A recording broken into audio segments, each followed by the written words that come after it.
Mis hermanos, Dios les bendiga, buenos días, qué gusto podernos encontrar un domingo más, poder hablar, poder enseñar, poder escuchar la palabra de Dios, siempre es un privilegio y el anhelo de mi corazón es que ustedes lo vean de la misma manera, que es un privilegio, un honor poder escuchar la palabra de Dios. Así que agradecidos con Dios por sus vidas, mi nombre es José David de la Iglesia Cristiana Fuente de Vida, ubicada en la ciudad de Quito. Hoy 20 de septiembre de 2020 vamos a continuar con nuestro estudio del libro de Juan.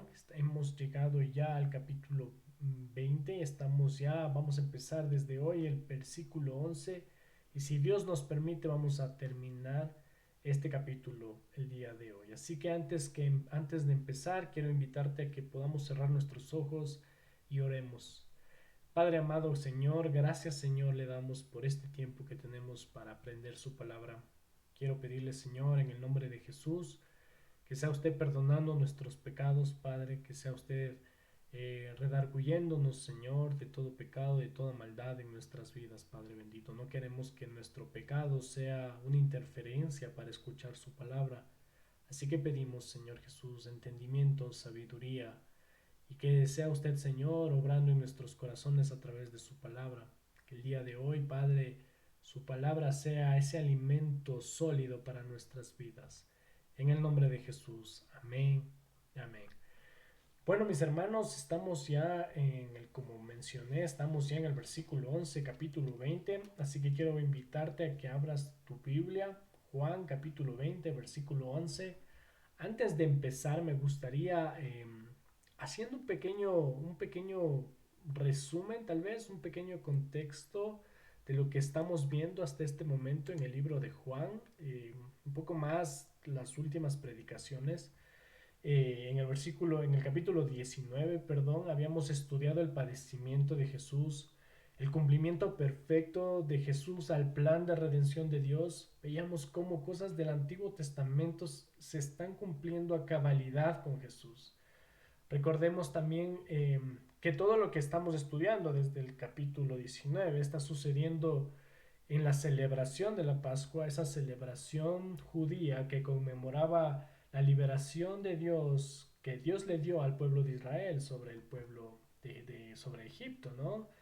Y veíamos y nos dábamos cuenta en la anterior predicación, lo interesante de esto es que, y bueno, creo que podríamos hablar de todo el libro de Juan, es que los judíos se interesaban más por lo visual, por lo externo, se involucraban tanto con las solemnidades al punto que pensaban que eran salvos por este tipo de cosas. Y obviamente en el capítulo 20 no fue la excepción, fue al tal punto que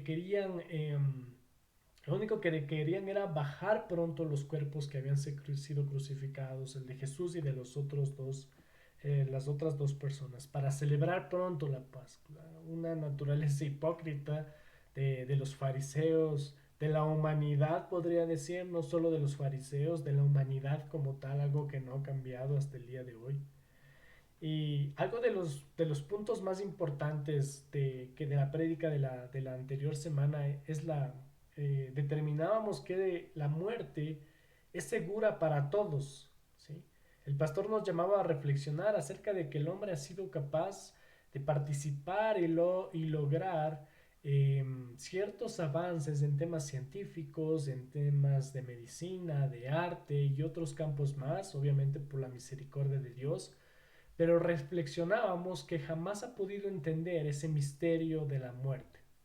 En realidad, veíamos que el ser humano por naturaleza no ha podido controlar el misterio de la muerte. Y conocemos que el hombre siempre teme, la naturaleza del hombre es temer a lo que no puede controlar.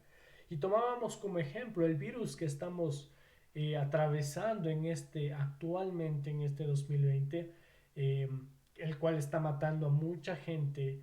Y esta es una muestra de lo frágil que es el ser humano y lo temeroso que puede ser el ser humano cuando no puede controlar algo, ¿no? Y obviamente la muerte es una de esas cosas que no puede controlar al punto que prefiere incluso hasta ignorar en cierta manera pero realidad esta es una verdad para toda la humanidad, ¿sí? La muerte es segura para todos. Pero dentro de eso, de ese contexto, de ese análisis que hacíamos, concluíamos de que la muerte para nosotros quienes hemos puesto nuestra confianza en Cristo no es ese temor, sino es ese paso necesario hacia la eternidad, ese paso para estar junto a nuestro Creador. Recordábamos algunas palabras de Jesús cuando él decía que el que guarda mi palabra, él nunca tendrá muerte. Otras como yo soy la resurrección y la vida y el que cree en mí, aunque esté muerto, vivirá.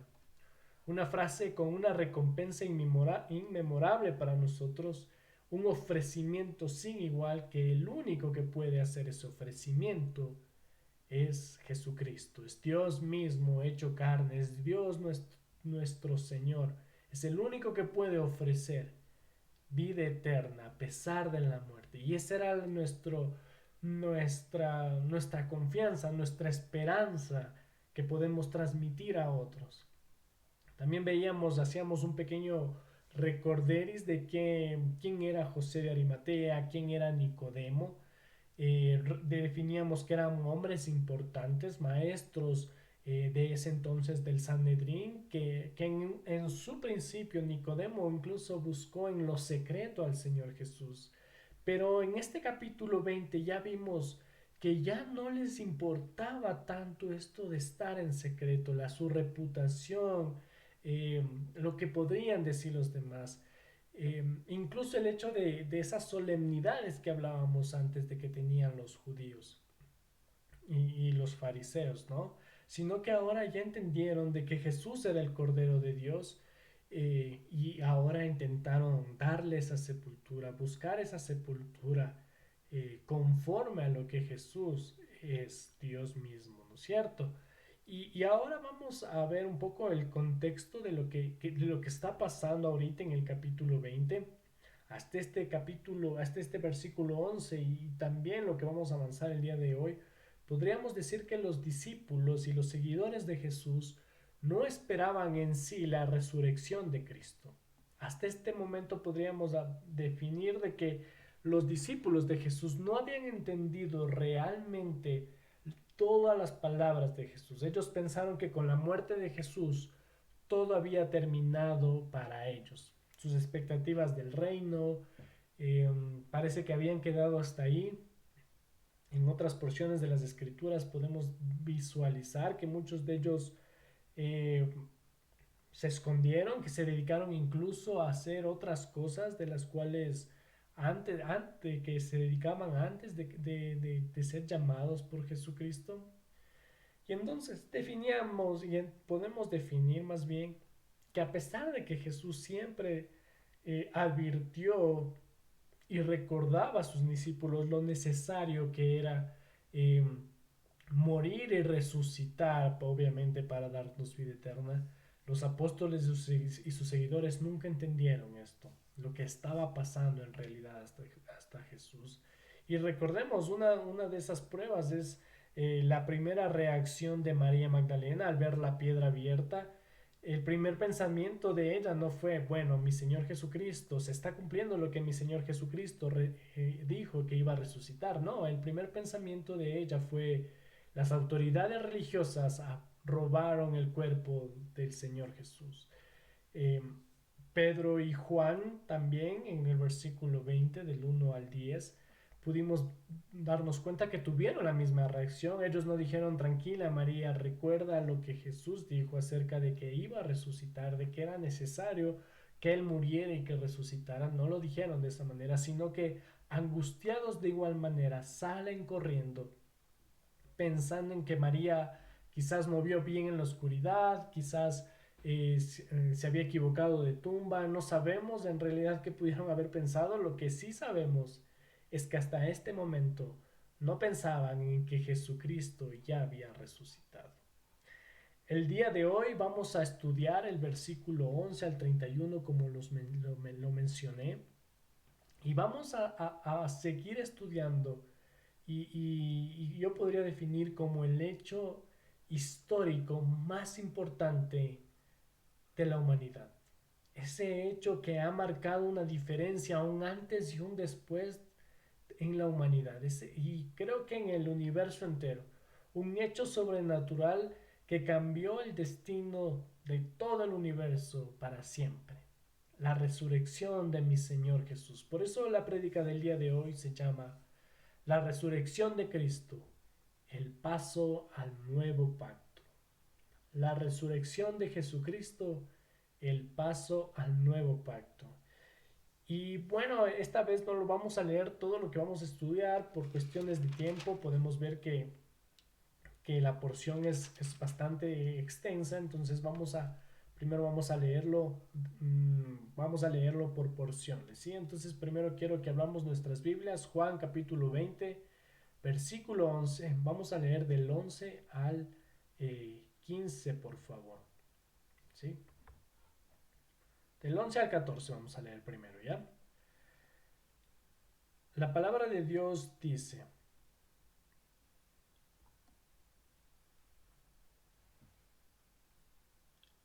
pero María estaba fuera llorando junto al sepulcro, y mientras lloraba, se inclinó para mirar dentro del sepulcro, y vio a dos ángeles con vestiduras blancas, y que estaban sentados el uno en la cabecera y el otro a los pies, donde el cuerpo de Jesús había sido puesta, y le dijeron: Mujer, ¿por qué lloras? Les dijo: porque se han llevado a mi Señor, y no sé dónde lo han puesto. Cuando había dicho esto, se le volvieron y vio a Jesús que estaba allí, mas no sabía que era Jesús. Estos son los primeros versículos que vamos a estudiar el día de hoy. Como decíamos, María Magdalena estaba sufriendo mucho dolor, mucha angustia. Recuerden que Jesús había sido víctima de los azotes de la crucifixión días atrás, y había sido también ya enterrado en esta tumba, ¿no es cierto? Eh, Obviamente María, aún con el dolor, salió, al ver la tumba abierta, salió corriendo hacia los discípulos, y muy probablemente cuando María nuevamente regresaba a la tumba se cruzaron con Pedro y con Juan, porque como dice el versículo 10 de este capítulo 20, nos muestra que Juan y Pedro volvieron hacia donde estaban los demás discípulos. Entonces María llega nuevamente a la tumba donde había sido puesto Jesús, y quiero que nos imaginemos el hecho que nos relatan los versículos 12 y 13, ¿sí? Imaginemos el hecho de ver a dos ángeles en el sepulcro, en algún lugar, dos ángeles. Lucas los describe como dos varones con vestiduras resplandecientes, ¿sí? Otros evangelios hablan que era solo uno. Como les dije, son evangelios, son escritos, son narraciones escritas por diferente perspectiva de cada autor, ¿sí? Mateo, Marcos, Lucas y Juan, ¿sí? El Evangelio de Mateo incluso nos da más detalles, describe que hubo un temblor cuando estos seres sobrenaturales descendieron a la tierra. Obviamente estos ángeles no bajaron para resucitar a Jesús, Jesús no necesitaba ayuda para eso, sino que estos ángeles vinieron a servir a nuestro Señor, ¿sí? Ellos removieron la piedra para permitir que María Magdalena y Pedro y Juan hasta este momento pudieran ingresar hacia la tumba, ¿sí? En el versículo 13, los ángeles toman la iniciativa con María y le preguntan: ¿por qué lloras? María aún estaba pensando que el cadáver de Jesús fue robado. Eso fue la primera reacción de María, y por eso aseguramos de que ella no pensó en la resurrección de Jesús, sino que ella estaba con tanta angustia, con tanto dolor, que lo único que pensaba era que el cuerpo de su Señor había sido robado. Y obviamente no en la promesa de resurrección de Jesucristo. Así que responde de esta manera y no se percata de que Jesús estaba también allí. No se había dado cuenta de que era Jesús. Versículos 15. Y Jesús le dijo: mujer, ¿por qué lloras? ¿a quién buscas? Ella pensando que era el hortelano, es decir, la persona que cuidaba esta tumba, le dijo, Señor, si tú le has llevado, dime a dónde lo has puesto y lo llevaré, y yo le llevaré. Aquí Jesús añade una pregunta a la que hicieron los ángeles y pregunta, ¿por qué lloras? ¿A quién buscas? Jesús sabía a quién estaba buscando, obviamente María, pero Jesús hace esta pregunta evidente con el fin de mostrarnos que María estaba buscando a un cadáver y no al Cristo resucitado. Juan no aclara la razón principal, si es que podemos verlo nuevamente si leeríamos en sus casas o más adelante, más tarde. No nos da la razón principal por la que María no reconoce a Jesús. Pudo haber sido que fue velada de una manera sobrenatural. Sabemos que Dios es todopoderoso, lo podría haber hecho. Quizás sus ojos estaban llenos de lágrimas, los cuales borraban la visibilidad que podía ella tener. Recordemos que era temprano, ¿sí? Puede haber sido estado nublado. No sabemos realmente, o puede ser haber sido que el rostro de Jesús ya estaba totalmente distinto. Recordemos que días atrás había sido totalmente agredido y su rostro, los expertos, los teólogos, hablan de que su rostro incluso pudo haberse deformado de las hinchazones, pero en ese momento Jesucristo ya estaba totalmente recuperado debido a su resurrección. Eh, pero como vimos, María sola tenía una cosa en mente y esa fue la que respondió. Ella pensaba que Jesús estaba muerto y que el cuerpo solamente fue robado. Ella nunca se esperó ver a Cristo vivo y en su incredulidad, en la incredulidad de las palabras de lo que había anunciado el Señor Jesús, María no le reconoció. Pero lo hermoso de mi Señor Jesús podemos ver en el 16, versículo 16. Jesús le dijo, María, volviéndose a ella, le dijo, Rabboni, que quiere decir maestro. Wow, Jesús probablemente mencionó el nombre de María, quizás de un tono familiar, y vemos que María rápidamente, inmediatamente reacciona y dice Rabboni. Podemos imaginarnos, mis hermanos, la impresión, esa sorpresa, esa felicidad, ese gozo que María tuvo en ese momento de ver a Jesús, de escuchar la voz de su maestro. Wow, no puedo, en realidad yo estoy seguro que no puede caber en mi mente todo ese gozo que debe haber sentido María, pero podría compararle con esa emoción que nosotros sentimos al entender el Evangelio, al entender la verdad, al darnos cuenta de ese regalo inmerecido que hemos recibido a causa de Jesús y su resurrección. Cuando preparaba la prédica en esta semana, reflexionaba y me emocionaba en realidad el pensar que si debemos abandonar este mundo antes de la venida de nuestro Señor, y Él nos llamará por nuestro nombre para que resucitemos. Y cada uno de nosotros podremos escuchar el llamado de Dios por nuestro propio nombre. Qué hermoso ponerse a pensar en eso, en poder meditar en esto, mis hermanos. Y recordaba las palabras que estudiábamos de Juan cuando Jesús decía, mis ovejas oyen mi voz. Jesús conoce a sus ovejas y las llama por su nombre. Wow, qué hermoso es poder pensar de que Jesucristo, si el día de mañana eh, tenemos que partir y cuando Jesús venga y nos llame para resucitar, nos llame por nuestro nombre. Qué hermoso, mis hermanos. Esa es la reacción seguramente que tuvo María Magdalena en ese momento. Eh, es penoso que la incredulidad de los apóstoles y de María no les dejaba ver el cumplimiento de las escrituras a través de Jesús. Así que mi punto es que no dejemos que esa incredulidad nos haga perder ese privilegio de vivir junto a nuestro Creador, de vivir las promesas de nuestro Creador, de nuestro eterno y maravilloso Dios. No permitamos que nuestra incredulidad no nos permite escuchar el llamamiento de Dios por nuestro propio nombre. La incredulidad en realidad nos puede jugar una mala pasada en nuestras vidas. La incredulidad nos puede cegar y solamente podemos recordar lo que le pasó a Pilato, que no vio la inocencia de Jesús, aún esta cuando estaba marcada claramente. Estaba ahí Jesús totalmente inocente, pero la incredulidad de Pilato no le permitió ver.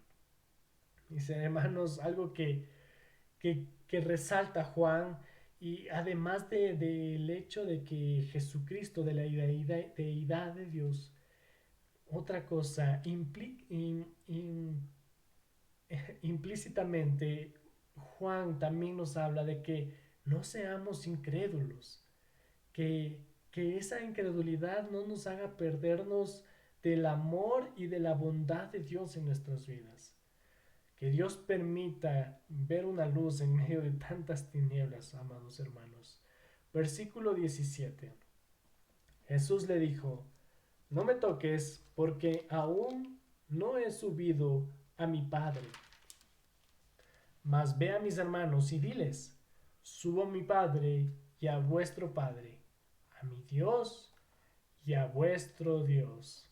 María se emocionó tanto de ver a Jesús, como estábamos viendo, que quiso tocar a Jesús.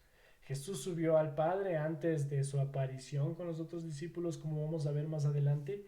Y ya después vemos en el libro de Hechos que Jesús estuvo al menos 40 días, eso relata el libro de Hechos, con sus discípulos antes de ascender totalmente al Padre y entregar a ese consolador que nos prometió, el Espíritu Santo, que antes de que el Espíritu Santo descendiera para habitar en nosotros, ya no entre nosotros, sino en nosotros.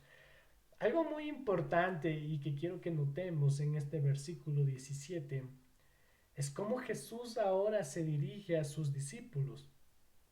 Quiero que veamos la parte B del versículo 17 con atención.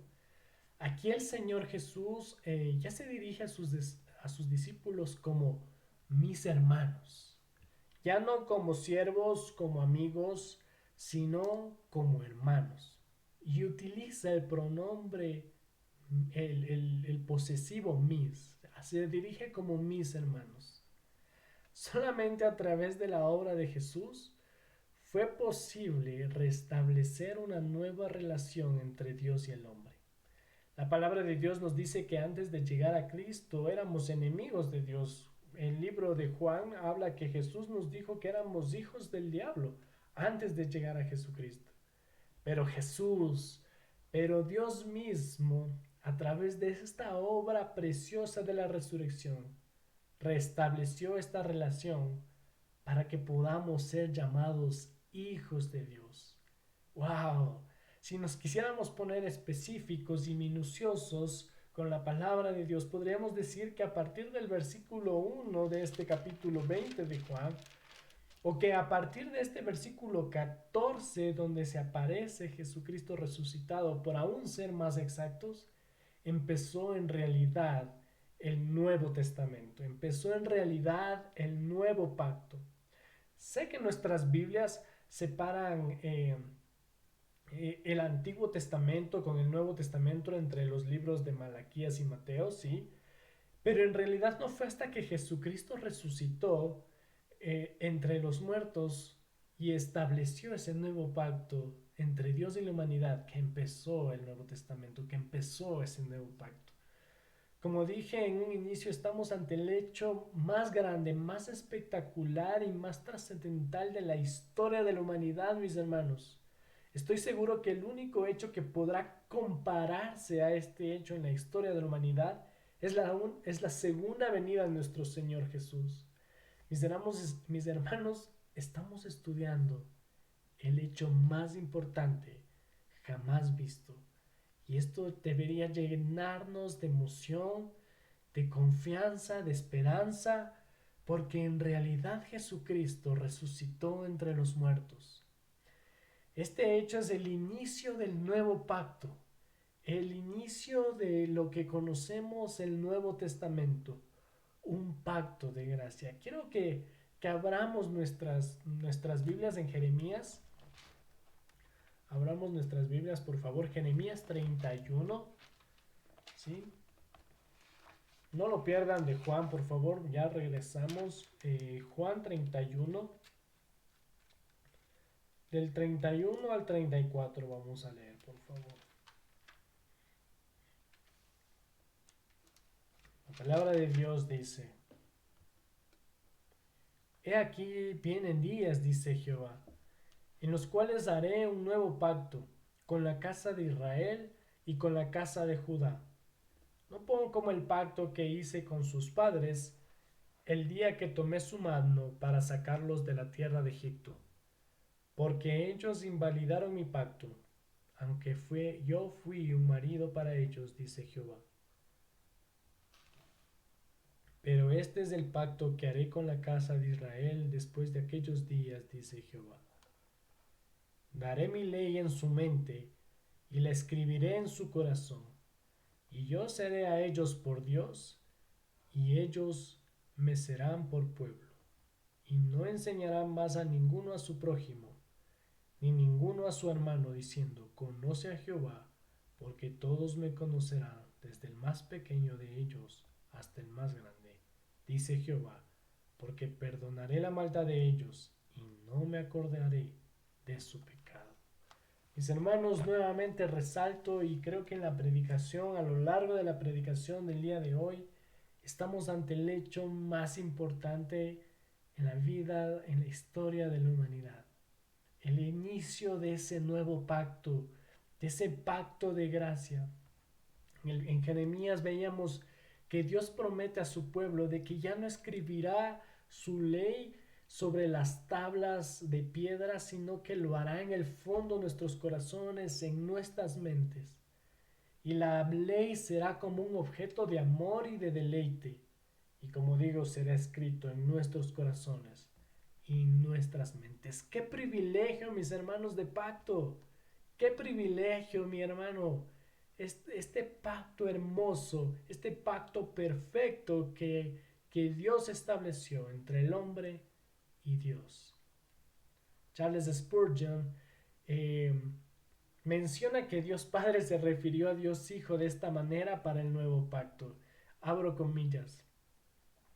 El Padre dice: Te doy un pueblo, ese pueblo será tuyo. Has de morir para redimirlo, y cuando hubieras hecho esto, cuando por causa de ellos hubieras cumplido mi ley, y lo hubieras honrado, cuando por su causa hubieras soportado mi ira en contra de sus transgresiones. Entonces yo, Dios le está diciendo esto a Jesucristo, los bendeciré, ellos serán mi pueblo, perdonaré sus iniquidades, cambiaré sus naturalezas, los santificaré y los haré perfectos. Gloria a Dios, mis hermanos, qué precioso pacto, qué perfecto Dios. Solo un perfecto Dios podría establecer un perfecto pacto como este, un pacto de gracia, mis hermanos. Este es ahora un pacto de pura gracia y solamente de gracia. Que nadie intente mezclar obras de hombres en este pacto de gracia. No hay nada de mérito humano dentro de este pacto. Dios salva ahora porque Él es el quien elige salvar. Mis hermanos y mis hermanas, quiero preguntarte, ¿crees en Jesucristo con todo tu corazón? ¿Es tu única esperanza tu Señor Jesús, mi Señor Jesús, nuestro Señor Jesús? Descansa todo tu peso, toda la fuerza de tu salvación, de tu esperanza, tu anhelo de salvación en Jesús. Si todas tus respuestas a estas preguntas son que sí, entonces déjame decirte de que Jesucristo está en ti y que eres parte de este pacto y que no hay ninguna bendición que Dios haya decretado dar que no se te será dada. Mis hermanos, sabemos perfectamente que si creemos en Cristo, tenemos esa marca, ese sello, esa insignia de haber sido sus elegidos. Y todo esto, mis hermanos, por gracia, por gracia. Gloria a Dios, mis hermanos, por este precioso pacto, por este precioso nuevo pacto. Sabemos, no estamos despreciando el antiguo pacto, sabemos que los dos son un complemento, no podría haber un nuevo pacto sin el antiguo pacto, los dos son un complemento. Todos los dos pactos están dentro del plan de redención de Dios. Precioso plan de redención del Señor. Continuemos, mis hermanos, versículo 18. Fue entonces María Magdalena para dar a los discípulos las nuevas de que había visto el Señor y que él había dicho estas cosas. Versículo 19. Cuando llegó la noche de aquel mismo día, el primero de la semana, estando las puertas cerradas en el lugar donde los discípulos estaban reunidos, por medio de los judíos vino Jesús y puesto en medio les dijo: paz a vosotros. Y cuando les hubo dicho esto, les mostró las manos y el costado, y los discípulos se regocijaron viendo al Señor. Como dije, recordemos que los discípulos, después de la crucifixión de Cristo, se escondieron por miedo a los judíos. Y lo impresionante de aquí es que a pesar de que las puertas estaban cerradas, que a pesar de que estaban escondidos, el cuerpo glorificado, de Jesús pudo traspasar las paredes de manera sobrenatural. Increíble todo lo que está sucediendo, mis hermanos, en estos instantes, en esta transición del antiguo al nuevo pacto. Los discípulos están llenos de miedo de ser perseguidos por los judíos, y alguien interfiere en ese lugar a través de las paredes, atravesando las paredes. Y este es Jesús crucificado, es decir, Jesús con un cuerpo no sujeto a las leyes del universo material, no sujeto a las leyes físicas que nosotros conocemos. Algo fuera de nuestro limitado pensamiento. Y que muy posiblemente lo experimentaremos, mis hermanos. Déjame decirte eso, que muy posiblemente experimentaremos lo que Jesús estaba haciendo cuando recibamos al Señor en el aire, como Pablo lo describe en Tesalonicenses 4. Jesús sabía el temor de sus discípulos, así que se presenta con las siguientes palabras: paz a vosotros. Unas palabras de aliento y tranquilidad para los discípulos. Estas palabras de Jesús estaban reflejando la realidad en la que vivimos nosotros, los creyentes del nuevo pacto, esa paz de ser justificados por medio de nuestro Señor Jesús. Lo interesante en esta porción bíblica es que aunque el cuerpo del Señor estaba glorificado, Jesús aún tenía las heridas de sus manos, de sus pies y su herida del costado. Así que los mostró. Obviamente las cicatrices estaban ahí. Esto no quiere decir que cuando nosotros vayamos a ser glorificados, tendremos cicatrices en nuestros cuerpos. Lo que sí considero es que esas heridas estaban ahí como recordatorio para sus discípulos y nosotros, que esa era la paga de nuestras transgresiones. Miren lo que dice el versículo 20. Y los discípulos que se regocijaron viendo al Señor. Se regocijaron, se sintieron gozosos de ver al Señor Jesús. Versículo 21. Entonces Jesús les dijo otra vez: paz a vosotros. Como me envió el Padre, así también yo os envío. Y habiendo dicho esto, sopló y les dijo: recibid el Espíritu Santo. A quienes remitiréis los pecados, les son remitidos, y a quienes se los retuvieres, les son retenidos.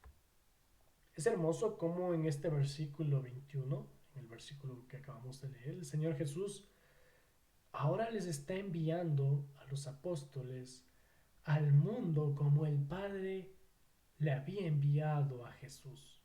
Es decir, Jesús les estaba dando esa potestad para ejercer autoridad, para ejercer potestad, valga la redundancia, en medio de la iglesia naciente. Recordemos que estamos en esa transición del antiguo pacto al nuevo pacto, marcamos esa diferencia con lo que Jesucristo resucitó y estamos estableciendo los nuevos cimientos del Nuevo Testamento y parte de esos es la iglesia naciente. Parte de ese nuevo misterio, parte de este nuevo pacto es el misterio de la iglesia. ¿Sí? Pablo lo llamó de esa manera, el misterio de la iglesia. ¿Sí? Así que Jesús les está dando la potestad a los apóstoles para ejercer autoridad en medio de esta iglesia naciente. Es así que en el versículo 22 Jesús simbólicamente sopló y habló proféticamente sobre la morada del Espíritu Santo en sus vidas, porque recordemos que no fue hasta Pentecostés que los apóstoles recibieron el Espíritu Santo plenamente. Claramente estas palabras de Jesús les sostendría, les daría confianza y seguridad en el intervalo dentro de su ascensión y la venida del Señor Jesús. En este momento los apóstoles no recibieron al Espíritu Santo, era esa garantía que el Señor Jesús les estaba diciendo de que recibirían al Espíritu Santo. Recuerden que estamos en esa transición, es muy importante que consideremos esa transición del antiguo pacto al nuevo pacto. Y Jesús está dando autoridad en este momento a los discípulos que dice en el versículo 23, a quienes remitiereis los pecados les son remitidos y a quienes se les retuviereis les son retenidos. Este versículo 23 es muy importante y creo que ha sido muy mal entendido por unos y por otros sacados de contexto totalmente. Por ejemplo, tenemos la Iglesia Católica ha tomado este versículo, este texto literalmente y han pretendido que por medio de la confesión de pecados ellos pueden ejercer perdón. O sea, ellos tienen la autoridad para ejercer perdón eterno, para vida eterna. Es decir, piensan que Jesús ha transferido el poder para perdonar, pero para vida eterna. Y recuerden, hermanos, que las escrituras se interpretan con las escrituras. Y en ninguna parte de la Biblia encontramos algún caso de algún apóstol o de algún discípulo o de algún hombre de Dios piadoso perdonando los pecados de alguien para vida eterna. ¿Sí? A nadie vimos perdonando los pecados, pero para vida eterna. Lo que sí podemos ver en el Nuevo Testamento son las instrucciones que Jesús mismo dijo en Mateo 18, 15-22 para sus anotaciones, sobre la disciplina eclesiástica, sobre cómo tratar el pecado dentro de la iglesia. Eso es lo que les está dando el Señor Jesús, esa autoridad para que ellos puedan determinar cómo tratar el pecado dentro de una iglesia, obviamente basados en los estatutos bíblicos. Es así que, es así que también que eh, nosotros tampoco estamos declarados actualmente para saber si alguien es salvo o no, no sabemos, solo Dios lo sabe, si alguien es perdonado o no. Lo que sí estamos llamados es a ejercer disciplina y amonestación dentro de nuestra iglesia local. A eso sí somos llamados como parte de la iglesia, de ese ministerio que Dios ha creado por misericordia, para tener comunión, coinonía con los demás.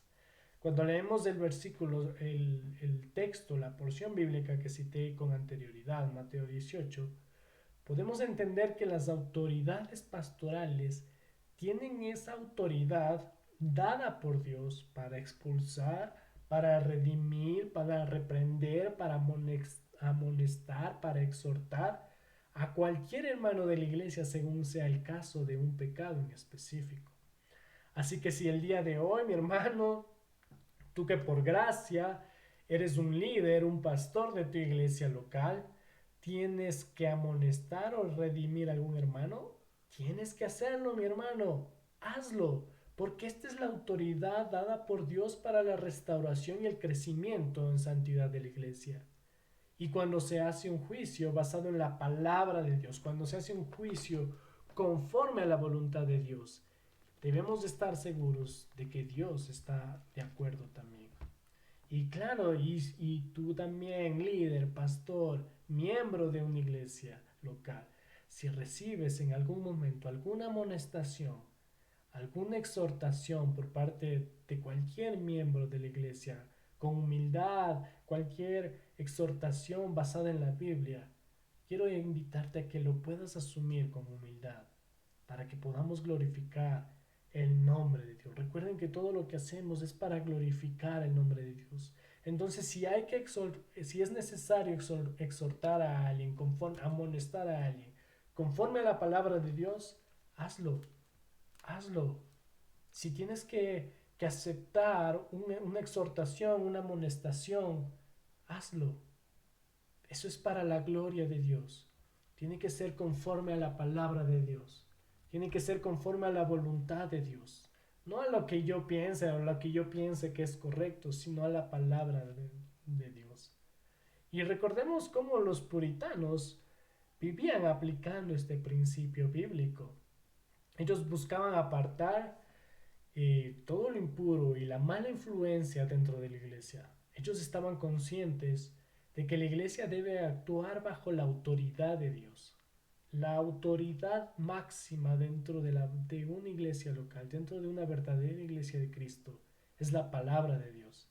Así que si una iglesia totalmente bíblica determina algo sobre algún hermano, sobre algún pecado, si quiere remitir algún pecado, si quiere que retener un pecado, puede expulsar, puede declararlo como un miembro de la iglesia y poderlo llamar hermano. Si la palabra de Dios asume y está los parámetros que nosotros detallamos conforme a la palabra de Dios para exhortar, para animar a alguien, entonces debemos estar seguros que Dios también está de acuerdo con la decisión de esta iglesia bíblica. Obvio, esto es importante, de que no es lo que yo piense, lo que el pastor piense, o lo que el líder piense, o lo que un hermano piense, o lo que un diácono piense, un mujer piense. No, es lo que la palabra de Dios diga. Esa es nuestra autoridad. Y estamos seguros de que si nos basamos en la autoridad de Dios, Dios ha dado esa potestad para los líderes, para los hombres que Dios ha puesto en su misericordia para pastorear, la autoridad para determinar si es necesario exhortar, redimir, o si es necesario incluso apartar a un miembro de la iglesia. Versículo 24, mis hermanos. Pero Tomás, uno de los 12, llamado Dídimo, no estaba con ellos cuando Jesús vino. Le dijeron, pues, los otros discípulos, al Señor hemos visto.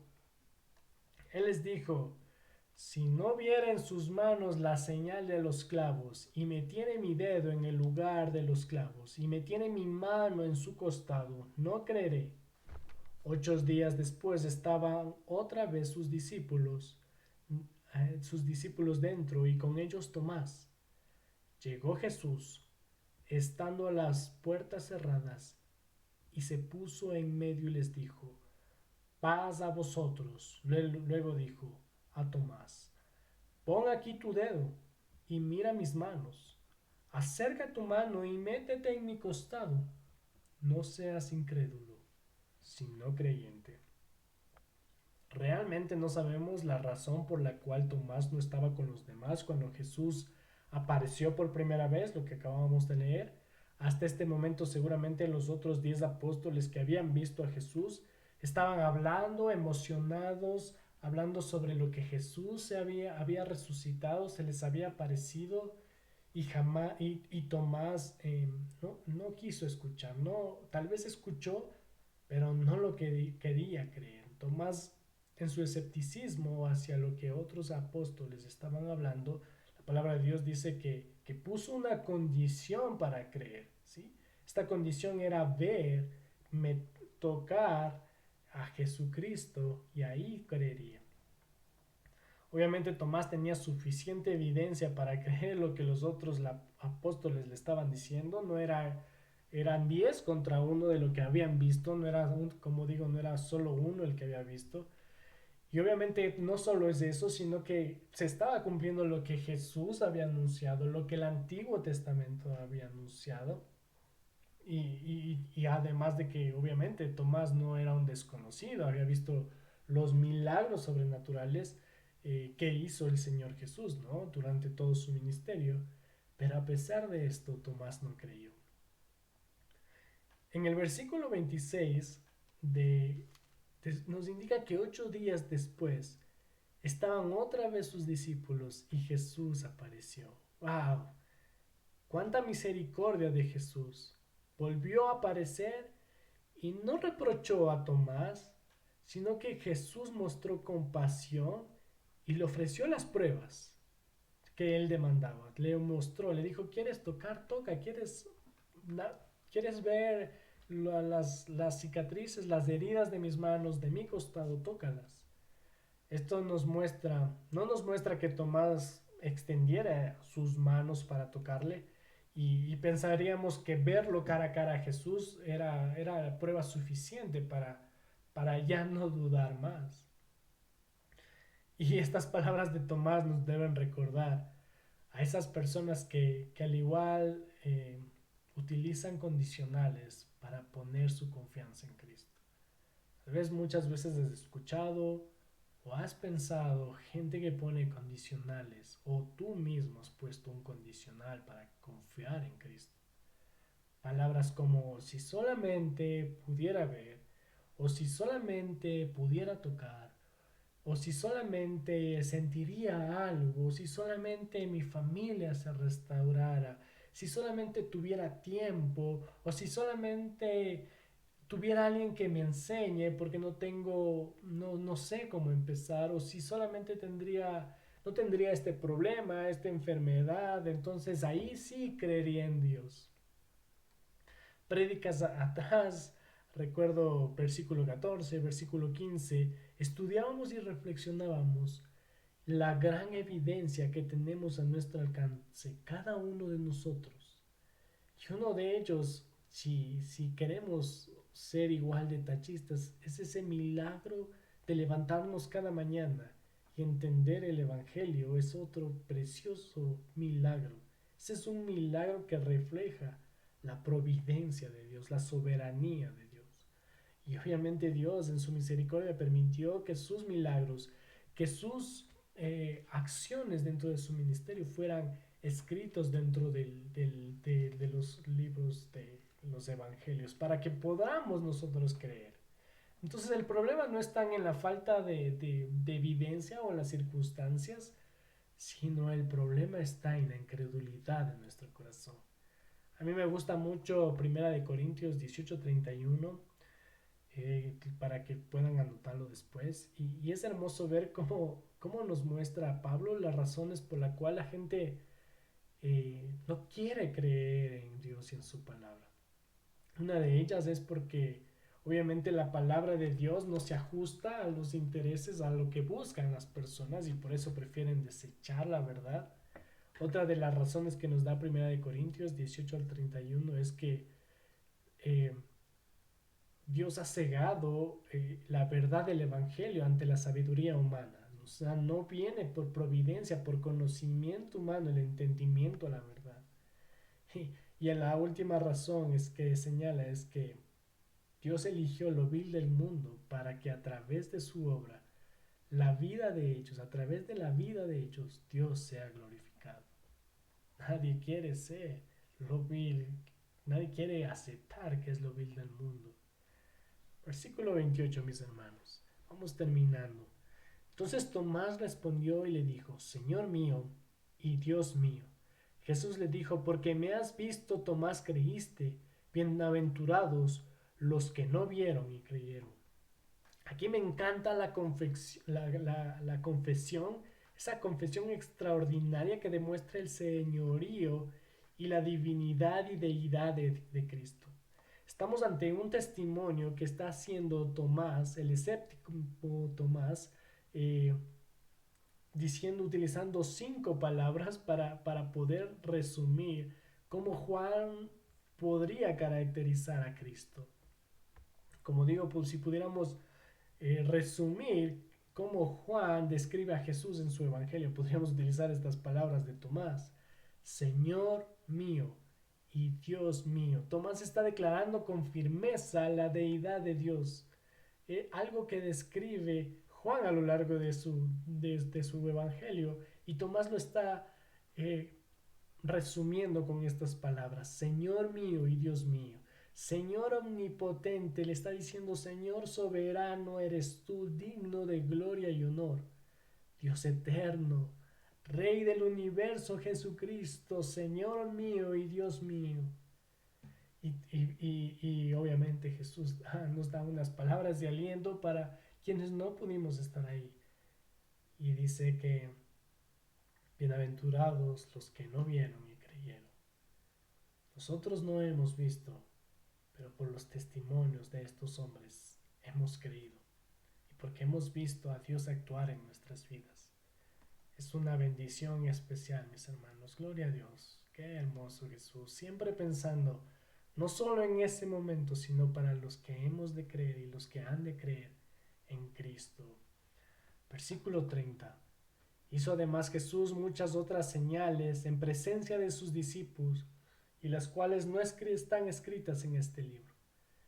Pero éstas se han escrito para que creáis que Jesús es el Cristo, el Hijo de Dios, y para que creyendo tengáis vida en su nombre. Ya resumimos en 5 palabras la descripción. Bueno, Tomás lo hizo en la descripción que Juan le da a Jesús en su evangelio. Ahora estos 2 versículos podríamos decir que resumen el evangelio de Juan. El versículo 30 nos muestra de que Jesús hizo muchas señales, muchas otras cosas. El Señor Jesús, sin lugar a dudas, hizo más cosas, de eso estamos seguros. Pero sabemos que también, y estamos completamente seguras, que todas las que se registraron en los evangelios tienen un propósito específico. Fueron registradas en este libro con un propósito divino, con un propósito definido. No hay coincidencias con Dios. Juan en su libro, en este evangelio, no escribió una biografía de Jesucristo, ni siquiera trató de insertar tal vez incidentes de la vida, de la vida de Cristo, ¿sí? Tampoco quiso insertar tal vez otros antecedentes que los otros evangelios no relataron, sino que Dios permitió que Juan escribiera este libro para que tanto hombres y mujeres, tanto como tú como yo, cientos de años después, podamos creer en Jesucristo, como dice el versículo 31, como el Cristo, como el Hijo de Dios, y para que tuviéramos vida en su nombre. El hilo de estudio de hoy, lo que nos ha acompañado el libro de hoy, la porción de estudio de hoy, es la incredulidad del hombre ante el hecho más importante de la historia. Recalcábamos lo importante de la resurrección de Dios. Aquí se marcó ese, esa paso al nuevo pacto, del antiguo pacto al nuevo pacto. Para nosotros los cristianos, el precioso hecho de la resurrección, ese hecho que marcó la historia en sí, no es una filosofía, no es un pensamiento, no es una teoría, para nosotros es una realidad y es nuestra esperanza, mis hermanos, mis amados hermanos. La doctrina de la resurrección es esa doctrina, es a lo que hemos hablado de mano cerrada, porque es absolutamente necesario creer que Jesucristo murió y resucitó para que podamos ser salvos.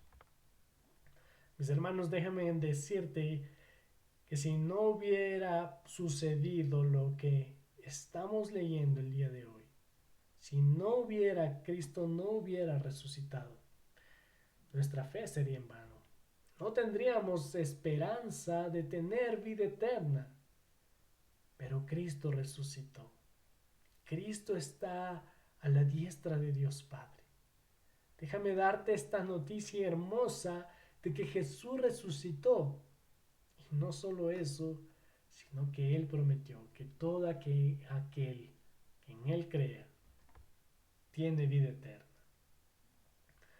Ahora quiero invitarte a que vivas con esa esperanza que define pasado, tu presente y tu futuro.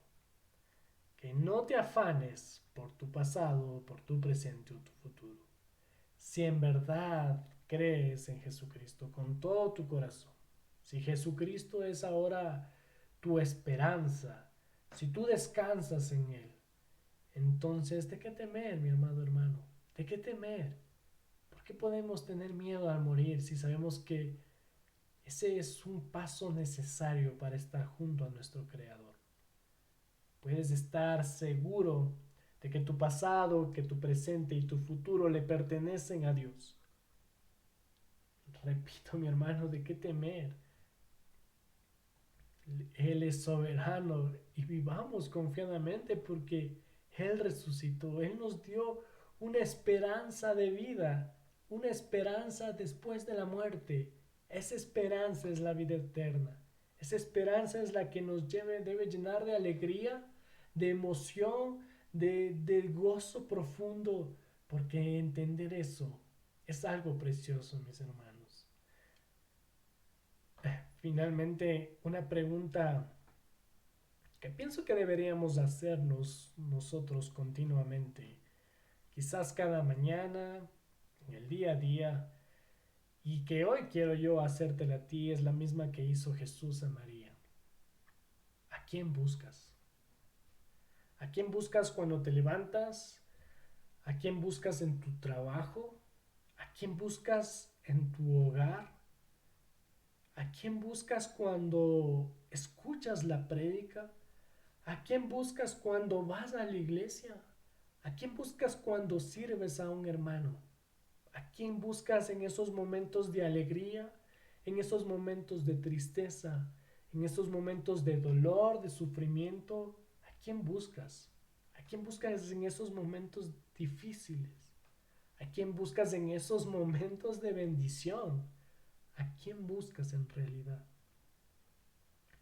Quizás estás buscando, no sé, tal vez calmar tu conciencia, tal vez estás buscando sentirte bien, ganar méritos, tal vez buscas dinero, comodidades, una solución financiera, una solución familiar. ¿A quién buscas cuando sigues a Cristo?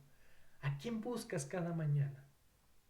Te invito a que empieces el día de hoy a hacerte esta pregunta y el anhelo de mi corazón es que tu respuesta sea que quieres buscar la gloria de Dios en todo tiempo, a ese Dios que resucitó. Amén. Bueno, mis hermanos, vamos a orar. Padre bendito, Dios todopoderoso, gracias Señor Jesús por haber resucitado, Señor. Gracias Señor Jesús por extendernos su misericordia a través de este nuevo pacto, Señor. Gracias Padre porque sin el antiguo pacto, Señor, no nos hubiéramos dado cuenta de nuestro pecado. Hablamos, Señor, muchas veces de tu resurrección, pero no entendemos la magnitud de lo que tú hiciste, Señor, en nuestras vidas. Sabemos, Señor, que aunque creemos en ti y en tu propósito, muchas veces nuestras vidas no están alineadas. No buscamos honrar tu nombre, no buscamos tu reino, no buscamos agradar tu nombre, no buscamos glorificarte, no buscamos servirte, sino que buscamos nuestros intereses. Perdónenos, Señor, por eso. Y ayúdenos, Señor, a que cada día la respuesta a esta pregunta sea que buscamos glorificar tu nombre. Gracias, bendito Dios, porque tú resucitaste y por esa obra ahí en la cruz y por esa obra de haber resucitado, tú cambiaste el destino de nuestras vidas para siempre, Señor. Gracias, Padre bendito, y anhelamos que vuelvas pronto, Señor, que vengas por tu iglesia para la gloria y honra de tu nombre. En el nombre de Jesús. Amén y amén. Dios les bendiga, mis hermanos.